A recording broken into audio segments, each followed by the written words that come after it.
Hey everybody, it is Dak here from TheEdB0ys, and welcome to our RuneScape 2007 1-99 melee guide. The goal of this guide is to give all of you a few fast and simple ways to train melee at any level, and at the end I'll talk about how you can make some money while you level your way to 99. Keep in mind this is by no means the only way to get 99 in any of these three skills, it's just my preferred method, and also if you need to pause the video at any time, be sure to do that. The very first thing I'd like to talk about is your armor and weapons. For the early levels in this guide, it's pretty simple to choose what to wear. For your weapon, I would suggest the highest tier scimitar that you can use and afford up until 70 attack. At that point, I do suggest using a whip to train attack and defense, and then using a Ceradoman sword for strength. Eventually, you could upgrade to an abyssal tentacle instead of a whip, and even a bludgeon instead of a Ceradoman sword, excuse me. The bludgeon's pretty expensive, and even using a tentacle can get kind of expensive, so it's understandable if you want to stick with some of the cheaper weapons. For your armor, you want to wear the highest tier stuff that you can afford up until Dragon, where things get a little bit tricky. Dragon boots, med helm, and legs are probably the only three pieces of Dragon armor worth investing in. The rest of them are just super expensive compared to the boosts they actually give you. But once you hit 70 defense, you're going to be trading in a lot of your stuff for Barrows equipment anyways, so it really doesn't matter too much. You'll get past the Dragon part of this guide pretty quickly.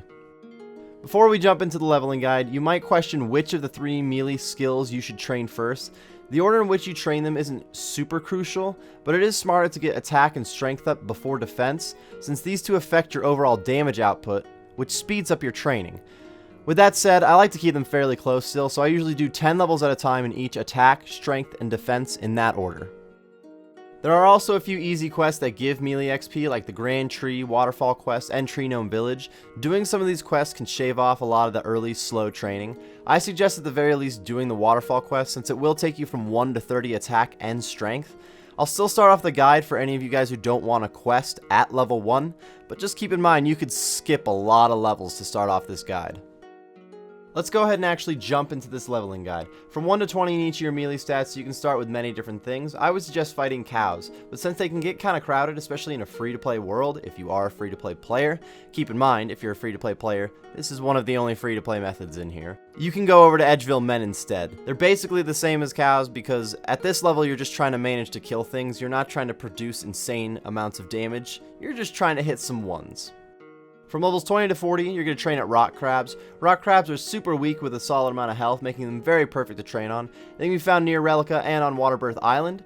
You're watching me fight them on Waterbirth Island right now. They are aggressive, so this is fairly AFK. The only trick is you occasionally have to re-aggro them, which is super simple. You just got to walk away from them for about 20 or 30 steps, usually walking over to this guy works, and then return.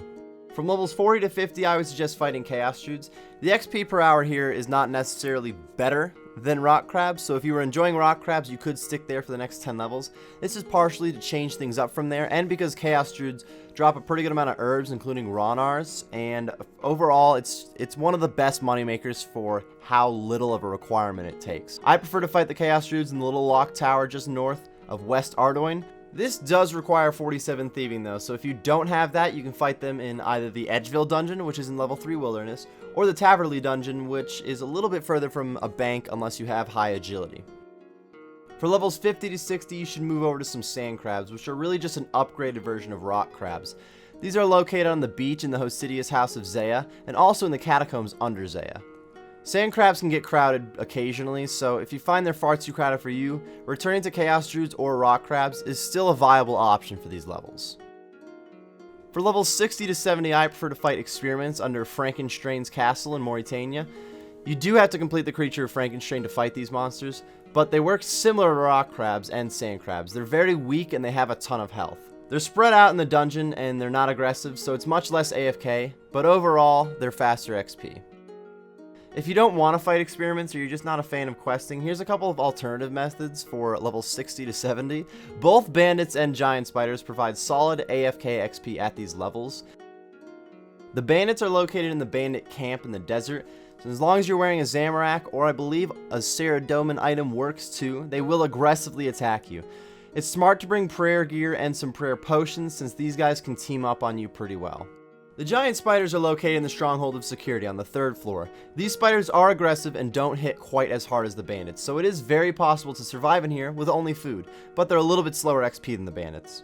Once you hit 70 in attack, defense, and strength, you can start wearing a lot of different Barrows Armour, or for some of you that have bugs, Barrows Armour, including my good friend TheEdB0ys. At this point, the best and easiest XP comes from Nightmare Zone. Nightmare Zone is a minigame that allows you to refight some of your quest bosses. You can choose a list of quest bosses you have fought that only use melee and AFK these monsters just like you killed bandits. But once you've gained some Nightmare Zone points, you can buy absorption potions, which replace the need for prayer points. What's great about using absorption potions with something like TheEdB0ys and a rock cake to get your health down to 1 is these monsters can only actually hit a 1 on you while you only have 1 health left, which means your absorption potion only goes down by 1 hit point at a time and lasts for a very long time.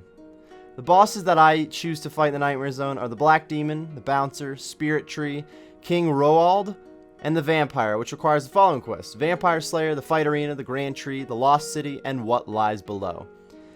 If you find that you don't enjoy Nightmare Zone for whatever reason, all 3 methods that you used at level 60 are still good options for training. Just make sure that you upgrade your gear as you go. Currently, the best weapon to train strength is an Abyssal Bludgeon, and for attack and defense, I would suggest that Abyssal Tentacle. Though if you're using Nightmare Zone, just wear TheEdB0ys and keep your health at 1 with the help of a rock cake, like I said before. You're just going to crank on everything in there, and you'll get some solid XP rates. If you're looking to make good money while getting these melee levels, there's a lot of things that you could fight, like Chaos Druids for instance, were pretty good at a lower level. Ankus aren't too bad for a medium level, and there's also Blue Dragons, which probably only take a medium level to fight, but if you want to make good money, I would suggest having 70s to 80s in there. But I would suggest just doing Slayer if you're trying to make money with combat. At lower Slayer levels, you don't make a lot of money and it does feel pretty slow. But eventually, once you get it to a higher level, it's arguably the best moneymaker in the game, so there's really no point in not going and getting some Slayer levels while you train combat. This is going to wrap up this 1 to 99 melee guide. I do hope you guys got some good information out of this. And of course, if you have any questions, leave them in the comments section, and I will answer as soon as possible. Thank you very much for tuning in, and good luck with your training. Thank you everyone for watching today's video. If you enjoyed the video, be sure to click on that like button and tell us what you enjoyed about it. If you're looking for some more RuneScape videos like this one, then be sure to join the cul-de-sac by subscribing for more.